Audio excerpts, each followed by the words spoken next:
paz do Senhor, bom dia. Nós estamos entrando na terceira semana posterior à Páscoa e o devocional de hoje nos propõe o tema o Evangelho de Poder. O texto está em Romanos, capítulo 1, versículo 16, que diz: porque não me envergonho do Evangelho de Cristo, porque é poder de Deus para a salvação de todo aquele que crê, primeiro do judeu, depois do grego. Neste texto, nós vemos que a salvação ela é operada por meio de poder. Dentro dos dons de poder, nós temos o poder supremo do Evangelho para salvar. Jesus, certa vez, ao exemplificar para os seus discípulos que era muito difícil um rico entrar no reino de Deus, ele faz alusão a um camelo passar no fundo de uma agulha, para exemplificar que é impossível alguém se salvar. Os próprios discípulos, quando ouviram isso, eles razoaram uns com os outros, sendo assim, ninguém se salvará, quem poderá salvar-se? Jesus então responde: para os homens isto é impossível, mas para Deus nada é impossível, ou tudo é possível. A salvação então opera em três frentes. Em primeiro lugar, uma salvação pretérita. Quando a salvação nos alcança pela graça de Deus, mediante a fé, nós somos libertados da culpa do pecado. Isto é, perdoados e justificados, todo aquele pecado, ele é então retirado da conta do homem e imputado em Jesus.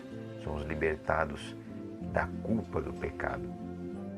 Mas a salvação também, ela atinge o dia a dia, no presente, quando ela liberta o homem do domínio do pecado. Este homem que antes era escravo do pecado, agora ele passa a ser livre e tem liberdade para servir ao Senhor de todo o coração, de toda a boa vontade. Como nós já dissemos, todo o que habita na terra e nos céus, toda a criação de Deus serve a Deus, mas ao ser humano, Deus lhe concedeu a virtude de servi-lo de boa vontade. Então, através da graça, nós somos transformados. E este novo coração, ele não é contrário à lei de Deus, mas ele procura agradar a Deus. Servimos a Deus, então, de boa vontade. Paz na terra é o que os anjos proclamaram aos homens de boa vontade, né? Mas a salvação também, ela possui um caráter futuro, uma etapa futura. Nós somos livres da culpa do pecado, somos livres do poder escravizante do pecado, do domínio do pecado, mas seremos livres também da presença do pecado. Na glorificação, quando nós recebemos o novo corpo, né, e fomos morar para sempre com o Senhor, o pecado não mais existirá. A morte será o último inimigo a ser vencido. E lá no céu não entra pecado. Diz em Apocalipse que na cidade não entrará coisa alguma que a contamine. Então, livres tanto da culpa do pecado, como do poder escravizante do pecado, seremos então livres da presença do pecado. Imagine que coisa gloriosa é vivemos para sempre agradando ao Senhor, sabendo que o pecado já não mais tem nenhuma atuação, não há risco de cair, não há risco de pecar.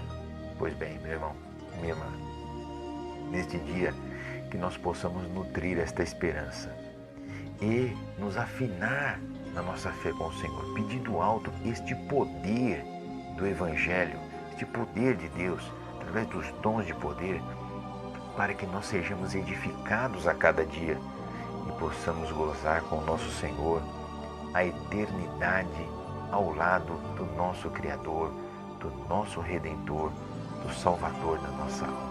Que Deus abençoe a você nesse dia. Que Deus conceda o poder do Evangelho aos seus, à sua família e e aos que estão próximos a você. Que Deus te use com o dom de poder de anunciar o Evangelho com toda a graça, para que pessoas ouçam o Evangelho, sejam salvas por Jesus e você também se alegre em ver o Senhor te usando com este dom tão glorioso. Deus abençoe em nome de Jesus. Amém.